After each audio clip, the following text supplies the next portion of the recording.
Hi everyone, and welcome to a new vlog.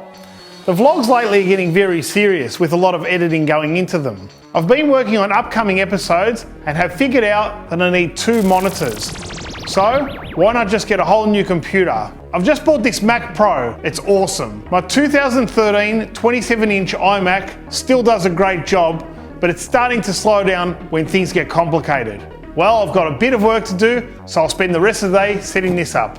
Okay, now it's all set up. It's going to make my life so much easier with 2 screens. So let's get on with this vlog. Okay, in this vlog we're going to be talking about something we may have all done once in our life. Piracy.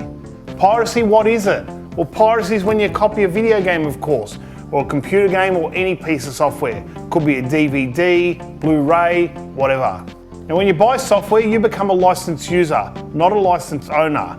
That means you can make up backup copies of whatever you've got, but you're not allowed to sell, distribute, even give to your friends any kind of software that's backed up. But at the age of 13, when I had my Commodore 64, that's the least thing on my mind. I was the biggest pirate ever. In fact, the next day after buying my Commodore Amiga, I went to my local library where all the pirates would hang out.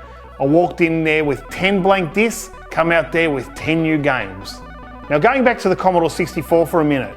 In the days of the Commodore 64, you had games ranging from $20 to $80, and majority of them were around that $80 or $60 mark. And you just couldn't afford at the age of 13 on a paper run. So I started looking for second-hand games in the local paper. I come across an ad that said, Commodore 64 games, any game you like, 5 games for $20, bring your own discs. I ran to the computer shop, got a packet of blank discs, got my grandfather to drive me to the guy's place, and wow, I went into this guy's house. He had Commodore 64s everywhere, not to mention the games.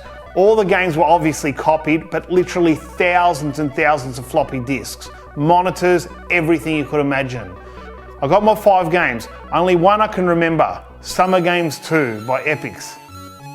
Once I got my games, I went home and played until early hours of the morning.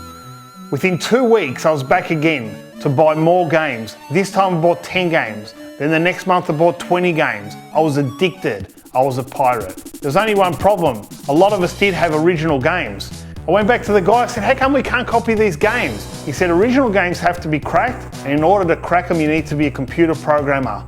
I knew BASIC from the Commodore 64, but the Amiga was totally different. I had to learn assembly, and that was hard. As I was learning, this guy, and I can't tell you the name for obvious reasons, introduced me to the Melbourne cracking crew, a bunch of crackers that had cracked games and spread them everywhere. I was loving every minute of it. Once I started getting into programming, I became part of another team, which I won't name at the moment.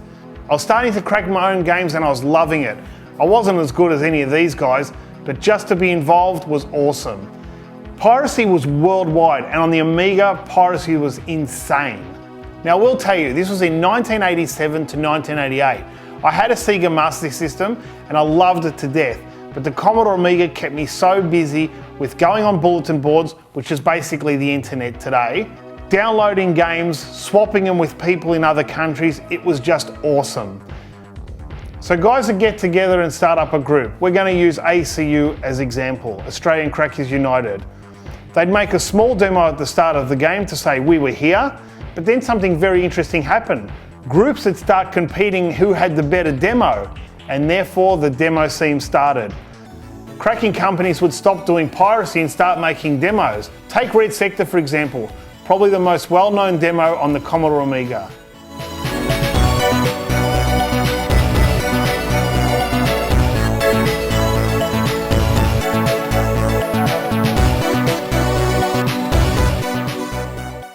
I could keep talking about piracy on the Commodore 64 and Amiga for hours, but I'll move on. There was also a lot of piracy on the Mega Drive and the Super Nintendo. Look, there's piracy on everything.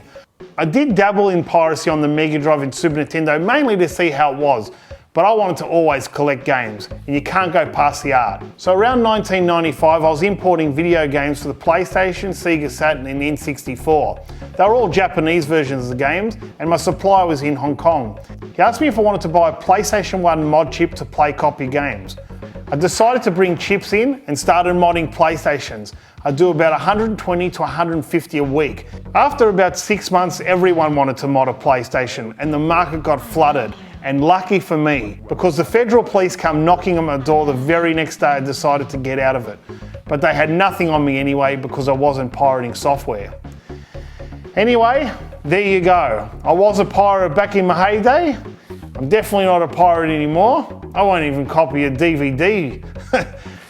So, that ends this vlog, and I'll see you next time. Bye for now.